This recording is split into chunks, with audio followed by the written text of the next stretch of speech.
What's up, guys? Christian from Books and Brewskies here. Here with Ethan Lahoda. He is the head coach at Mountain Range High School, co-founder of Northside Hustle Lacrosse, co-founder or founder, I can't remember, Ethan, you have to remind me here, of Rocky Mountain Rattlers Lacrosse. Also played D1 MCLA Lacrosse at CSU. Go Buffs. Sorry, had to throw that one in there. They're the Rams, just so everybody knows. But yeah, go Buffs. But yeah, so just wanted to say what's up. I'm also here with Shane. As always, he's also on the other camera. So we got a little different setup this week, and we're getting after it. So yeah, Shane, anything? Nothing. Oh man. So anyhow, want to open up the beer. So last night, we kind of went through a little bit of a go around here. As like any of our listeners know, we went to Tivoli. We got the Fallen Hero cans from Stephanie. So thank you, Stephanie, for doing that for us. And these Fallen Hero cans, go donate to the Colorado Fallen Hero Foundation. So these are like a donation can. If you guys can see it here on my camera. But yeah, so this one, it's an orange amber ale right? So yeah, so blood orange ale, okay? It is a crystal clear yellow, light mixed fruit bouquet with a strong orange accent. Its flavor is car orange juice flavor balanced with a light malty body, additional fruitiness on the fringes, and a clean, refreshing finish. So Shane and I are going to try it for the first time. Ethan's got a Odell on the other side over there. I got a Mountain Standard. Hey, first of all, thanks for having me, guys. I appreciate it. This is cool. Absolutely. All right, let's crack it open, Shane. I already cracked mine. Oh, Shane's like, oh shit. All right. Fuzzy. Ooh. Interesting. I don't know. Interesting. It's very interesting. Is this a one sip, everyone knows the rules type of thing? What? Is this a one sip, everyone knows the rules type of thing? Yeah, I don't know. I can't. Barstool style?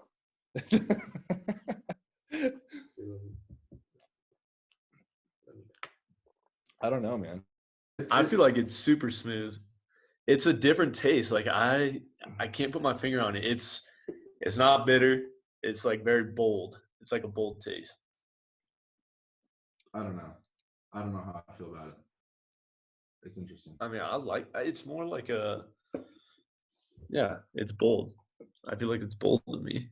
That's fair. It doesn't have like a ton of like taste or hoppiness or nothing like that, but it's like, it's smooth and it's bold. That's all I got for it. Smooth and bold. Smooth and bold. So it depends on what you like. I like it. But you're an IPA fan, so I like IPAs, and I like the Tivoli we had the first week. The Tivoli the first week, right? It was the just the Hellas Lager. I just like lagers. They're smooth. They're easy. They're not. Well, this isn't. I don't know. This is an ale. I know it just has a taste to it. I like it. It's not bad. Yeah. It's smooth. It's refreshing.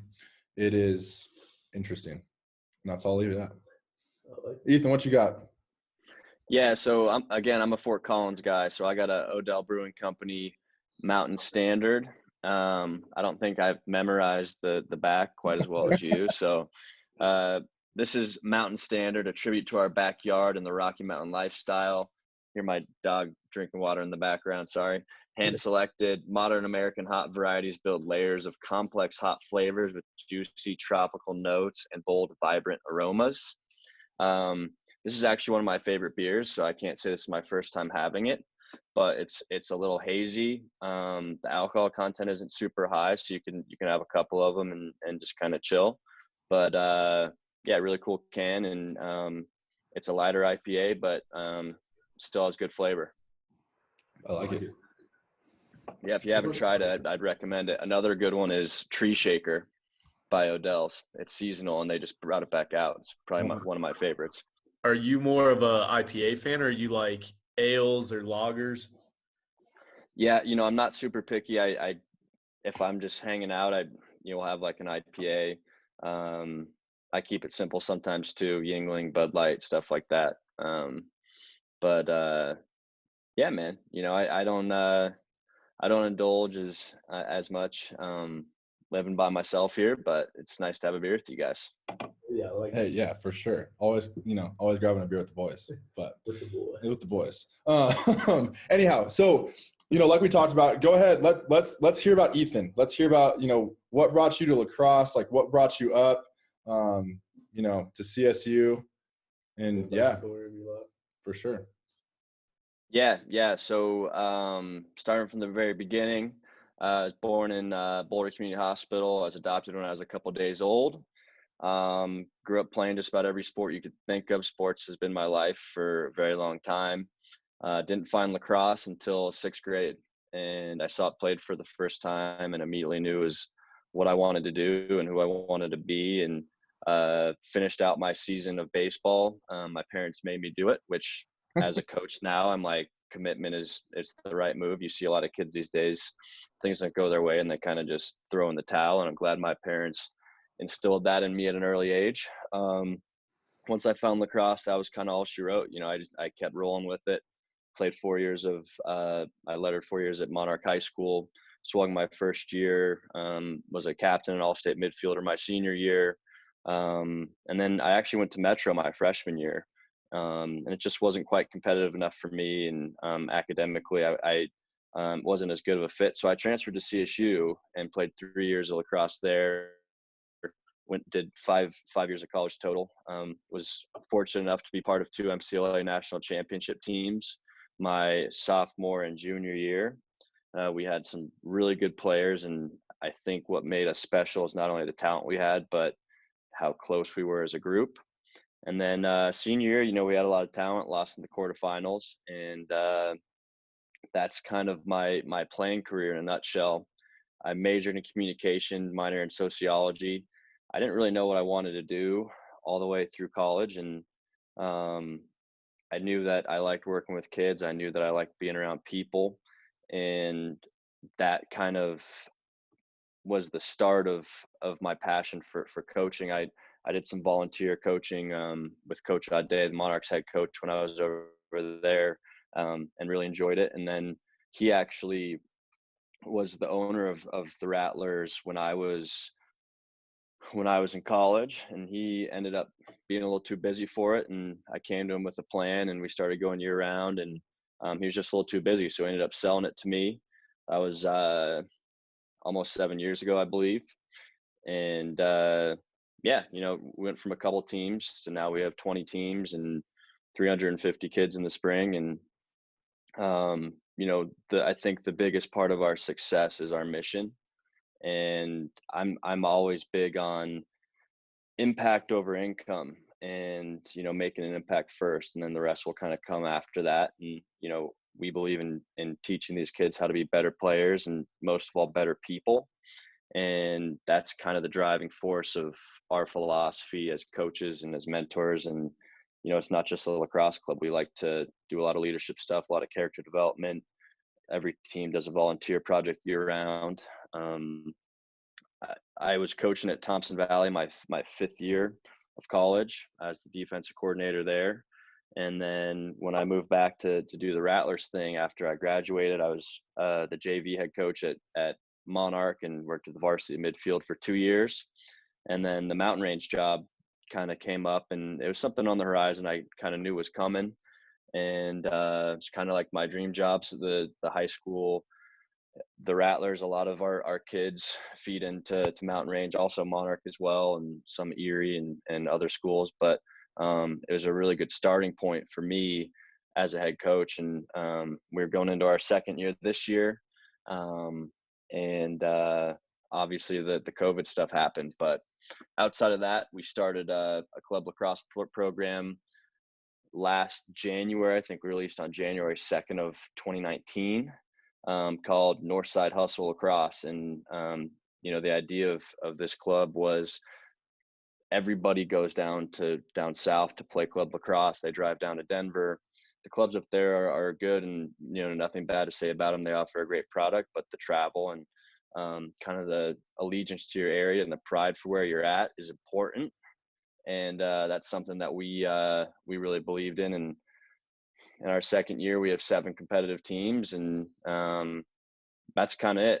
I'm gonna let my dog out this door real quick. I can still hear you guys. Got my headphones. You're good. Yeah, for sure. Be 10 seconds. You're good. Can you still hear us? Are we good? Yes, sir. Yep. So anyhow, so there's definitely a few things I want to touch on, like through all of that, Ethan. First off, MCLA lacrosse championships. What was it like to be a part of those teams? That went and won 2 national championships, and kind of like the dynamic of all of that. Yeah, man. It was really cool. So one thing that CSU is really big on is family, and that's kind of how I've created my coaching philosophy, and the places that I coach are based on. But really, really important part of like those championships were how close we were as a group, like I mentioned before. And the first year I was kind of along for the ride. Obviously, I got on the field a little bit, but it was mostly I didn't have the impact on the field that I did my junior year, and played much more in those ones. And it's a really surreal feeling. To me, it didn't seem. It's not something I look back on and say, oh, it's about the championships. To me, it's about the memories of being together. And it was in Greenville, South Carolina, and we played in this really sweet stadium, and just the ride itself and the memories with the boys, and that's what sticks with me the most, and that's I'll hold on to that forever, more than any win or loss. Cool. So talk a little bit about you starting the club and kind of the struggles of what you had to go through, like the ups and downs kind of through that. And we're reading what we're talking about, like the capital gains, and he's an entrepreneur, and that kind of falls in the same category as you. Just kind of going through the ups and downs and like the struggles that you had with that, and the goods and the bads, and kind of advice that you would give people starting a company or starting a club or something like that. Yeah, for sure. I think one of the main things is, again, I majored in communications. I thought I was going to be a business major, and I got into it, and I wasn't interested in it, or so I thought, and I ended up being in business in the end. But my biggest advice with it, first of all, is you got to be willing to take that leap. There's a lot of uncertainty when you're kind of going through the process. It seems like a huge life decision, but you got to love what you do. You got to have a purpose for why you're doing it. And for me, that's influencing as many kids as possible positively through lacrosse and leadership. And that's the driving force of everything I do. And if you have the blueprint and you take that leap, that's the starting point. As far as challenges along the way, I think when you look at business, it's a string of challenges and problems that you have to solve every day. And that's part of the reason why I was drawn to it. So I think some of the biggest challenges, you think about, what your mission is and your expectations for it. And, in the growing process, you want to have this many kids or this many teams, and the patience of that is tough, because that what you believe in is something that is important and that will benefit people, but the process of getting there is kind of tedious. And again, it's really easy to get sucked into the wins and losses, because there's so much pressure with parents, and in any business with your consumers or the people who support your brand or whatever it may be, that the same pressure's there. I treat my teams like any business, and my business like any teams. I think it's the same thing, and building a business is much like I would build a lacrosse team.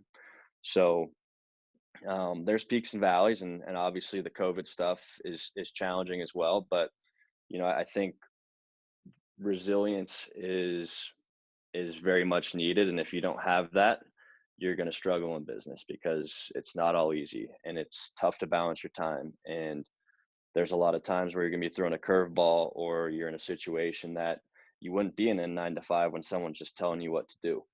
Right. So that's what I love about it. I love how competitive it is, but it definitely comes with some challenges. And I think that's kind of what I like about it as well. I think, at least from my experience, like working with you, like at Mountain Range and the teams, being around them, I think the one thing, and I'm sure you can touch on this a little bit, is the culture that's been built. And I think, one thing that we've noticed, even like Shane talked about last week in the book, is talking about culture. within a company, within a team, whatever it is. Because if you really think about it, a team or your company is actually just really your team, right? And you're kind of building the team to help propel you forward. So you mean, like, kind of talk about, I guess, the culture, if you feel like kind of on that topic, you know, what leads to success really. Yeah, yeah, and I could talk about culture for hours, man. It's one of my favorite topics. It's, again, it goes back and forth. It transcends off the field and into the boardroom and into the classroom and into relationships, et cetera. But you know, I think, to me, I like to think of it as, you know, your leaders create the culture, your culture creates the standards, your standards drive the behavior, and then, you know, we're always chasing maximum capacity. Your behavior leads to that. And so that's kind of how I like to structure everything. I like to create a cultural blueprint. And you know, for Mountain Range, for example, it's three pillars: believe, TFD, family. We believe in ourselves, we believe in our brothers, we believe in the process. TFD, we took this from the Navy SEALs: train for war, fight to win, defeat your nation's enemies. We kind of took that and changed it. Train with relentless effort and energy, fight for what's on the front of your jersey and with what's under it, heart, and defeat anything in our path. And then family, right? Love your brothers, trust your brothers, help your brothers. And then you have outcomes below those. We like to keep it simple. Everyone on our team can recite the blueprint. When we start summer ball with the new freshmen and everything, the blueprint is where we start. And you know, it's something that's simple, but they have actions and behaviors underneath each pillar that they can actually measure, right? Did I trust my brother here? Did I train with relentless effort and energy? And I think the biggest mistake people have is they have like some page long just write up of their mission statement, and they can't even recite it themselves because it's so long. So I think that's the first thing. The second thing is, how do you take the writing off the page and onto the field or into the classroom or into the office, whatever it may be, right? And that's the hardest thing. And I think, again, once you have your culture, it goes down to standards. And we focus a lot on meeting and exceeding the standard. I got this from the program. They train like college athletes. They're ex-Navy SEALs. It's a really good book too. But they believe that leading by example is just meeting the standard. That's what's expected of everybody. And true leadership is exceeding the standard and elevating the people around you and being able to hold each other accountable. And so the approach of standards versus rules, as opposed to me saying, you have to do this because I'm your coach, because that's my authority, as opposed to this is collected belief and you have a say in what we do and what we believe in. I think there's no better way to build a culture than to have it be collaborative and to give them power to make it theirs. We call it decentralized command. Jocko talks about this a lot, Jocko Willink, extreme ownership.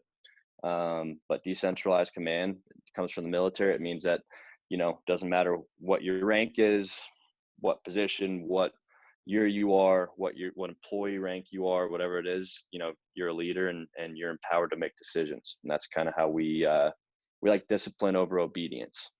Discipline's from within, obedience is imposed. So again, sorry if that was too long. I could go for too long, probably. You guys will get sick of me talking. That was super good.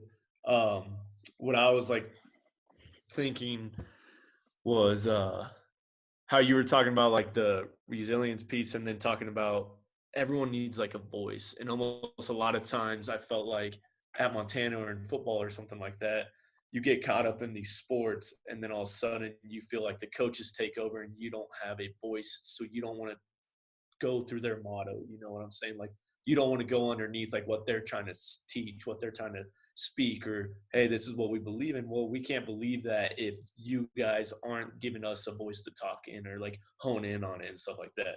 So I like you saying that, like, it's big that you got to be collaborative, that you got to like allow your athletes and people, you know, talk about that and be like, hey, like, I want to buy into this system, but I need to feel that I have a voice to buy into this system, basically. And I think that's huge. And I think a lot of coaches like struggle with that, is they want to set all these rules or set, like you said, like a full page of just like all this crap, but none of these athletes actually buy into it. They're like, oh, I'm just going to play the sport. I'm just going to do this. Right. it doesn't matter to them, right? So I think that's big. Like, that's big to have the coaches, the trainers, the the players all on the same page. So Yeah, and one like thing that. I'll add is we like to say we live by the standards we create, right? So as a coach, if I'm telling them that they need to be getting after it in the gym, and I'm not working out and I'm letting go of my health, I'm not eating well, or I'm supposed to be on time every day, but they see me showing up late all the time. And obviously you'll slip up, and the standards to be on time. And if you don't meet the standard, we have, certain things that we do to hold ourselves accountable. But if you don't live by the standards you create, you're not going to build that trust, right? And they're going to say, oh, he's telling me to do this as a rule, but he's not even doing it himself. So that's my belief. I think, one thing that I've seen more or less is like all the guys, whether it's mountain range or even, further down from being around Northside for a bit, everybody kind of buys into it. But in the sense that, you can come into a team or you can buy into a culture of what's already there.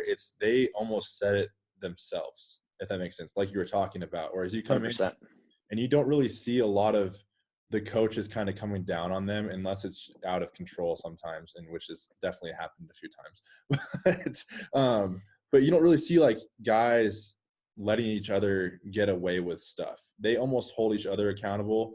And, a lot of the leaders that had shown themselves in the team through the weight room over the last, gosh, I don't know how many months it's been, like almost a year, I guess, before COVID kind of shut things down, you saw a lot of even the older guys, they're not the older guys, the younger guys kind of take charge and lead by example, to where the rest of the freshmen would buy in, or the rest of the sophomores would buy in.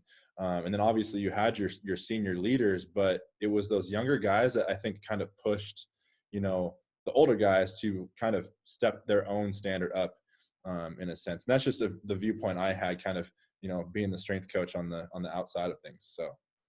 Oh, you're on the inside, brother. You're on the inside, man. That inside outside. Yeah.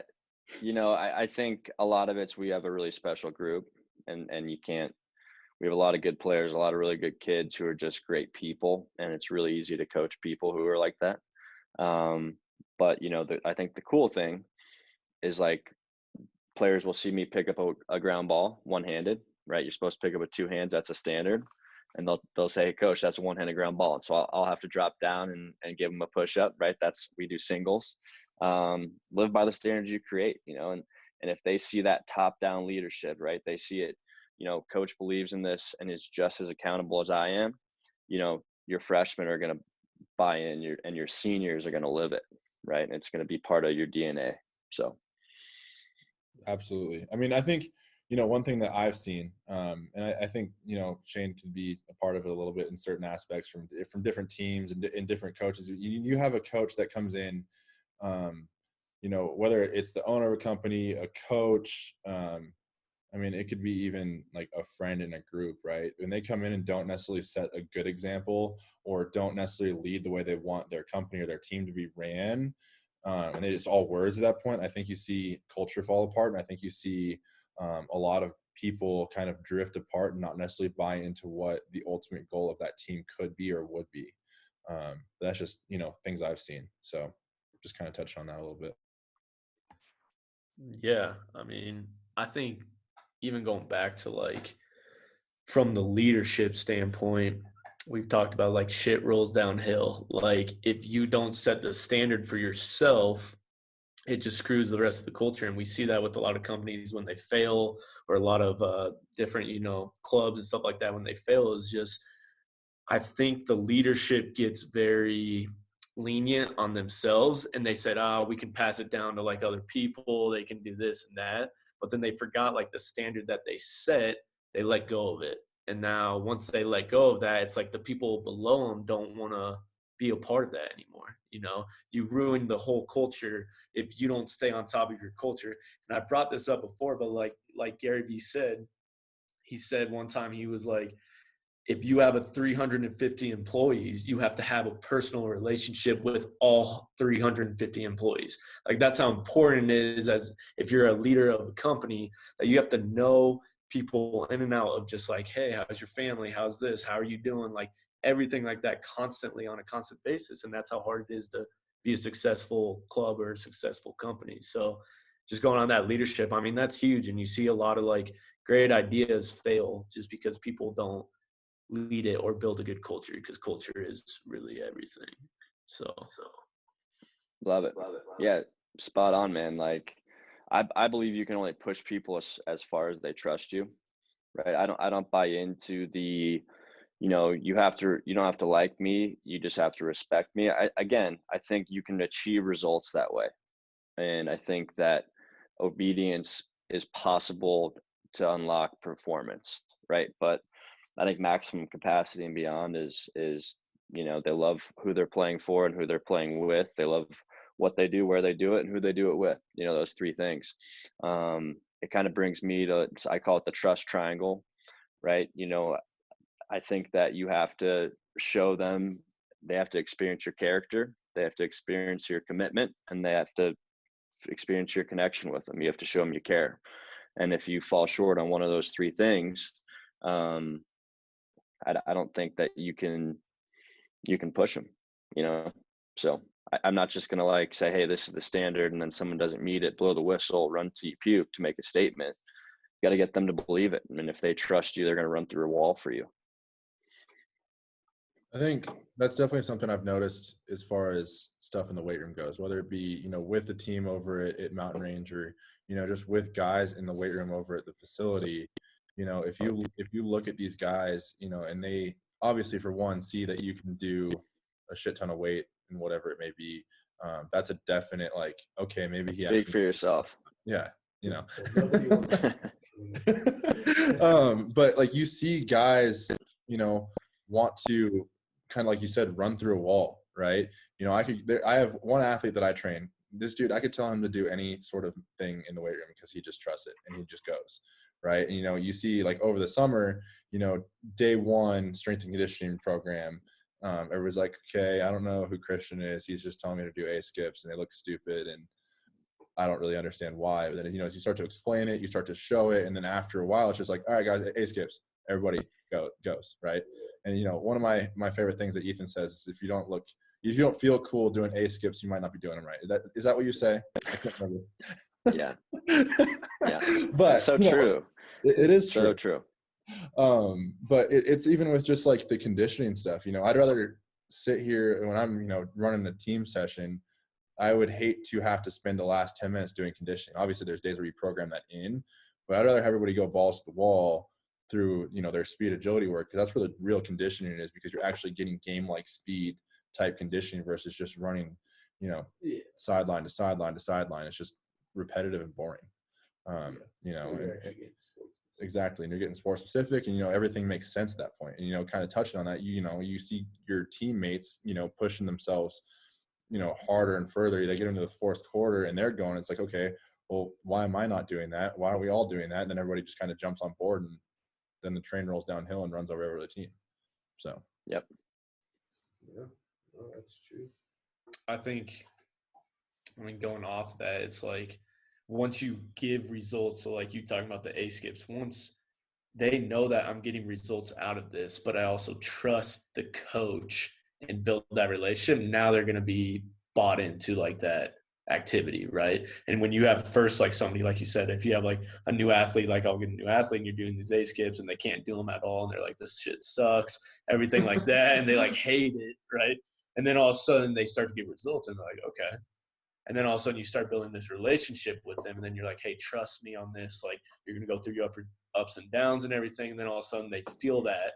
Once they buy into it, like that's the key point. Now, what we've talked about, like the culture piece, is like once they buy into it, now it's like you got to keep it, right? You have to keep it. So you have to keep showing results to them. You still have to keep, giving them new things. You still have to keep that trust and everything like that. So I don't know, just kind of building off that new, having the culture, like building the culture, but also holding the culture, like you've talked about, Ethan, and everything. So, and that's big.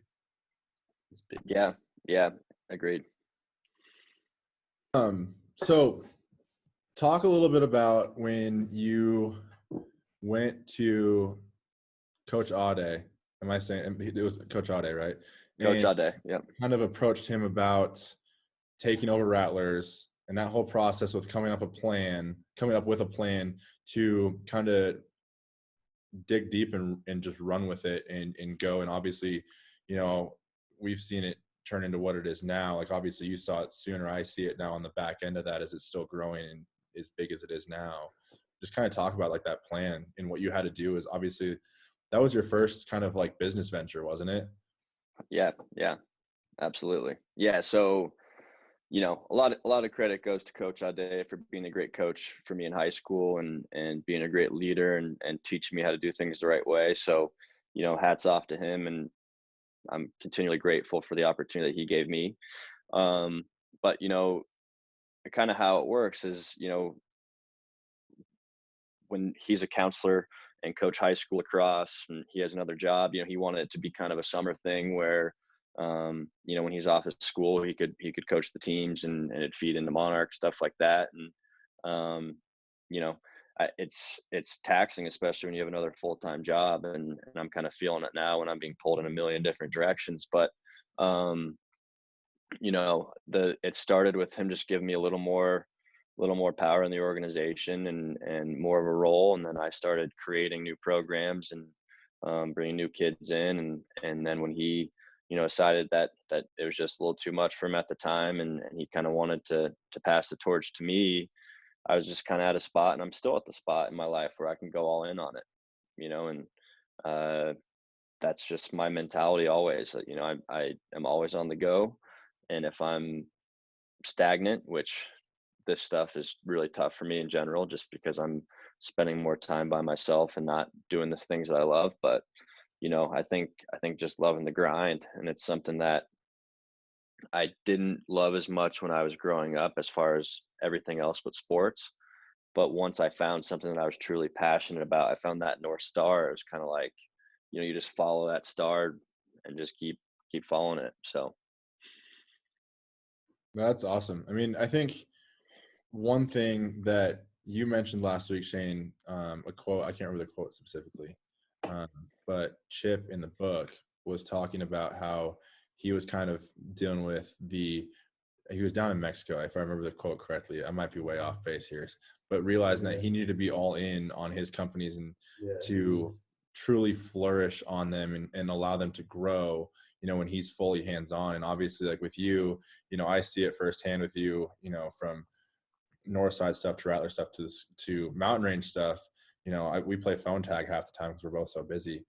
So it just like is a true testament to how much you're on the go and you're always working, you're always talking to people.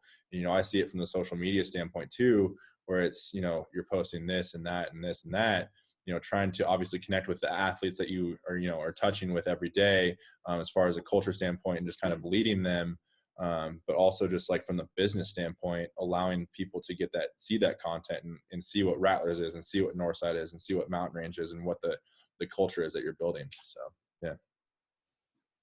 Yeah. Thanks, man. It's been a fun ride so far. So For sure. Yeah. I mean, I was going to say, like, I think a lot of people don't understand what goes into a business, like especially when you're doing a lot on your own, of like the social media piece, of like the planning, building the culture, holding the culture. Like, so I definitely give credit to like you and then just everyone, like our businesses, stuff like that. It's just like you have to balance that, and it definitely gets stressful. And I think that's the biggest thing that a lot of people struggle with, is when they take that leap of faith, that kind of preparation that we've talked about of, okay, how is it going to make my day-to-day easier? Like my plans of, okay, I got to structure my day. This is when I got to do my social media. This is when I have to do this. And it's tough. And like, we live in a fast paced life. And I think that's the hardest thing in our life, is to find that structure and to like add more things. Like if you have a family and if you have a girlfriend, like stuff like that, that's tough to keep adding that when you're trying to be successful. So I always look at those pieces and just say, like, finding that kind of day-to-day like routine is definitely during this like COVID, that's the hardest part, is like almost changing your routine of, okay, well, what am I going to do from like 9 a.m. to 10 a.m.? What am I going to do here? I mean, I'm training outside, stuff like that, but it's still one of those things where you got to find that like time to get things done. And that's how it kind of all falls into like when you're an entrepreneur. And Chip talks a lot about that, is like you have to be on top of every little thing constantly. But like Ethan was saying, it's kind of, you got to love the grind. Like you have to love the process of it. And if you love the process and you still keep yourself sane, right? You're not going insane. Like you got to try to keep yourself sane as much as you can. But if you can do that, then you start to love it. And like when you see results, so same like with Books and Brewskies or like with your training, when you see those results, you're like, you start to love it more. You know what I'm saying? And that's when that love, that like grind starts coming in. You're like, I love the grind because now we're seeing the results of it. And it starts like feeling good of like, yeah, let's get this work done. Let's do this. Because now you see the success. You start going places. And I don't know, some people live for that. And I feel like entrepreneurs are very, because he talks about this, like if you choose the life, you have to know what the consequences are with it. And it's true. And you do have to know. You have to know that your time is very confined. You're very like spent in certain boxes. I got to do this, do this. But if you love it, you're going to realize like at the end of the day, when you're on your deathbed, hey, I enjoyed my life. Like I enjoyed the time that I did. And I tried to become as successful as I could. So that's kind of cool to see with everyone. I think the cool thing for us, like Books and Brewskies wise, and Ethan, we were talking about this earlier, how we have come to the point where we've worked for, this is week 17 of podcasts, right? I think it's week 17. And week 17, and, we've been doing it for a few months now. And now it's like, okay, we're actually getting subscribers on YouTube. And, we met up with Stephanie at Tivoli and, got some beers and actually have gotten to spend this month kind of focusing on one brewery, which is what we kind of originally talked about. And now it's kind of, we're seeing those original ideas actually come to like fruition and actually be a real thing. So yeah, love it. And hey, one thing, kind of backtracking a bit, that kind of what Shane was saying really reminded me of probably my biggest challenge. For one of the first questions you guys asked me, I think it's really easy to press play when you have kind of the entrepreneurial spirit and mentality. I think my biggest challenge is pressing pause. I think slowing down is the hardest thing, and being able to allow myself to have a night off or a weekend off. And, it's tough. It's difficult. So sorry to go on a tangent there, but that made me think of it. Good. I feel that 100%. Because I think, I think the end of last week, maybe it was, I was just feeling absolutely burned out and just I got home Friday from training and went to go upload some video on my GoPro, and I passed out for 4 hours. It was like 2:00 and all of a sudden it was 6:00 and I'm like, oh shit, like the whole day is gone. Mm-hmm. And so I think like you hit it spot on. I think we have to learn to hit pause when we need to hit pause, and kind of, one thing we always talk about in the weight room as far as recovery goes, like listen to your body and listen when it's time to, hey, like take a step back for a moment and allow yourself to rest, because you might actually need it. And that was like me at the end of last week, just kind of falling asleep. So yeah. Just a big teddy bear falling asleep. Yeah, and even it's almost one of those things where it's like, when for like training hours for me, it's like, hey, can you do this like at this time and stuff like that. Like I have a certain time for like myself in the morning, and it's like, yeah, I could do that. I could make more money right there. But I also look at it like, but I will go insane if I don't give like my time to myself in the morning. So I'm like, I need those hours. So it's almost like you have to have so much like passion to go get money or be successful or be passionate towards what you're doing, but you also have to know your balance in life. And that's tough. And that's tough being an entrepreneur and everything, but it is important. And I make sure like these summers are busy as like a sports performance trainer. It's one of those things where it's like, yeah, I could train from 8 a.m. to, 7 p.m. if I really wanted to. Yeah, Christian over here. And like, if you really want to, you can, but you have to know like work can't, you don't want work to only be your life, even though you're an entrepreneur. Other things are like you care about other things in your life, whether that's family, whether that's free time, you want to go fishing, whatever you want to do. Like I like playing music, stuff like that. Like that stuff still matters a lot to me. So you still have to make sure like hey, I got to get this stuff done there, I shut off my phone and say, hey, like, let me just take this hour and do my own thing. Whether I'm lifting, whether I'm working out, whether I'm doing something like that.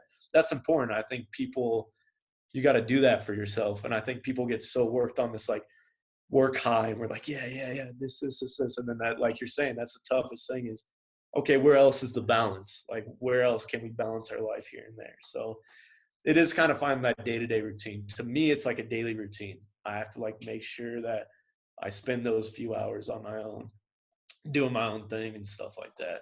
So I think schedule is the most important thing to me, and just adapting to, like, new schedules is the biggest thing to me, for sure.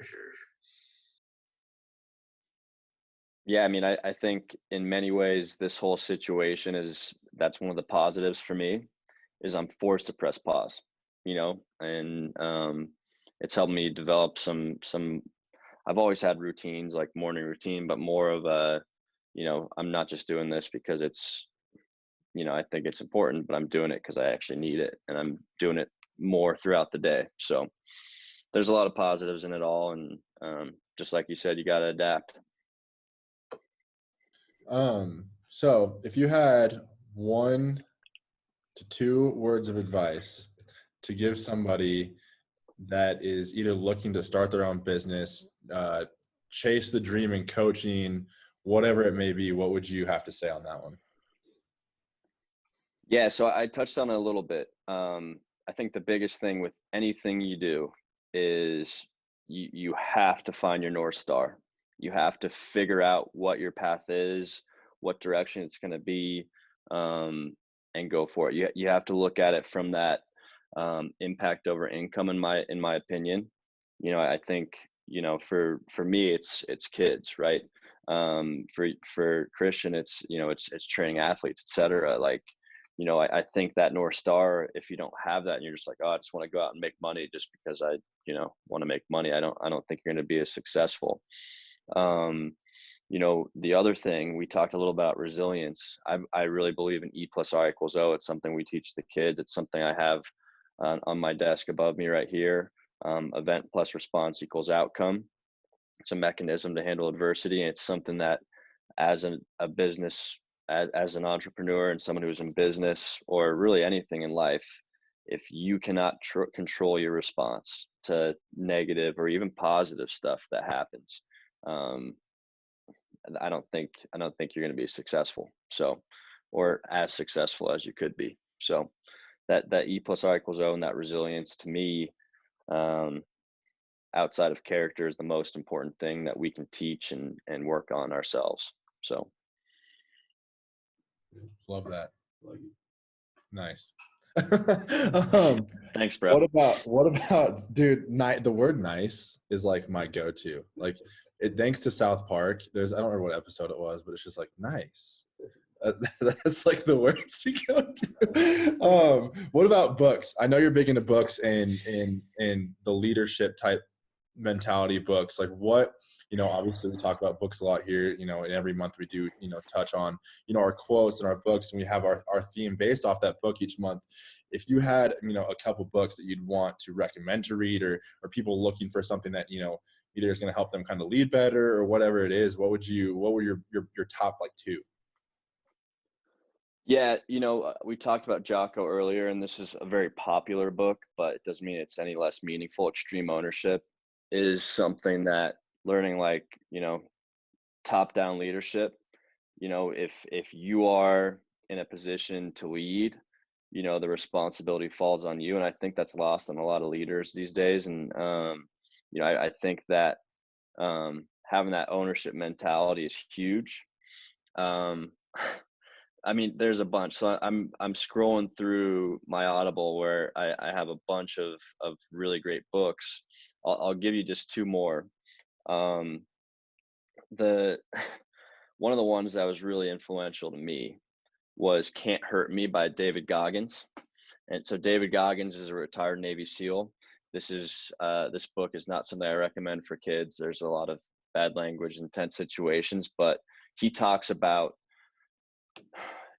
growing up in a spot where he was very much displaced, less privileged than other people, and got out of it through his mentality and his work ethic, and turned out to be a badass Navy SEAL. And if you haven't read that book, it's from a motivational standpoint, it's huge. So I'm also big on Urban Meyer's above the line, below the line. That's a lot of where that E+R=O comes from. But yeah, like I said, I didn't start really reading books until I was out of college. Like, started wanting to learn more once I figured out what that North Star was. So those are 3. Actually, last one, I'll give you 4. The Art of War by Sun Tzu. Okay, so that book is awesome, and it tells you about different battles and wars, etc. But really cool way just to think about how you navigate through life. So I'm done rambling, guys. No, what we were saying was, so our first week we read The Art of War. Very first week, I had The Art of War by Sun Tzu. And that's Very funny nice. because I took a sports psychology class in college. Like, I was trying to be a sports psychologist and everything. That was my degree. And we talked about the Art of War by Sun Tzu. So that's actually a really good, like, leadership book where you're talking with that.